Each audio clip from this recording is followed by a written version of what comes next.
Project name என்னென்னு பார்த்தீங்கன்னா waste plastic burner.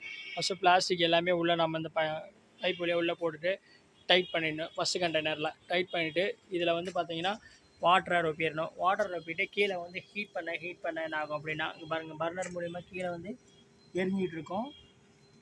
So எரிய என்ன பண்ணால் உள்ளே இருக்கிற பிளாஸ்டிக் வந்து பார்த்திங்கன்னா பைரலிஸ் மெத்தட் பிரகாரம் ஒரு காற்றே இல்லாமல் ஒரு பொருளை நம்ம எரித்தோம்னா அது வந்து ஒரு ஒயிட்டான புகையாக வரும்.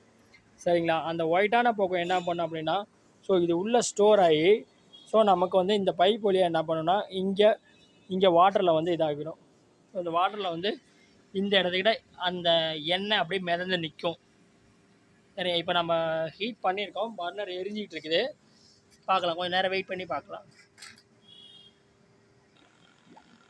அந்த பர்னரில் அங்கே எரிய இங்கே பாருங்கள், இங்கே தண்ணி கொப்பளிக்கும், தெரியுது பாருங்கள். ஸோ இதில் தண்ணி கொப்பளிக்குதுங்களா, அங்கே இங்கே தண்ணி கொப்பளிக்கும் போது இதில் என்ன ஆகுனா கொஞ்சம் நேரம் ஆன உடனே அந்த ஆவி பூரா இதில் எண்ணெய் பசையாக வந்து மேலே நிற்கும்.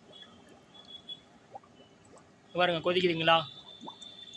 ஸோ அந்த உள்ளே இருக்கிற ஏர் பபிள்ஸ் வெளியே வந்த உடனே உள்ளே அந்த பிளாஸ்டிக் உருகி வர பபிள்ஸு இதில் எண்ணெய் பசையாக இங்கே பாருங்கள், எண்ணெய் பசை மேலே மிதக்குது பாருங்கள்.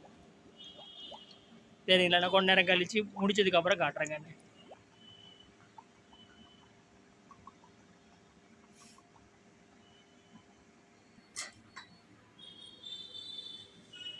ஏன்னா இப்போ ஒரு 20 நிமிஷம் பக்கமாக நமக்கு தண்ணி இது பிளாஸ்டிக் வந்து உருகி மெல்ட் ஆகிருக்கு. இது மூலிமா நமக்கு இங்கே பாயில் வந்துக்கிட்டே இருக்குது. இங்கே பாருங்கள், அந்த பாயில் கொப்பளிச்சு வெளியில் வரையில் அதில் பாருங்கள் லைட்டாக எண்ணெய் நிற்கிது பாருங்கள். அந்த பிளாஸ்டிக் உருகி வருது இல்லைங்களா, அந்த உருகி அந்த பிளாஸ்டிக் உள்ளே எரியும் போது அந்த வர புகை வந்து பார்த்திங்கன்னா பாயிலிங் ஆகி அங்கே பாருங்கள் அதில் எண்ணெய் மிதக்குது பாருங்கள், லைட்டாக தெரியும் பாருங்கள்.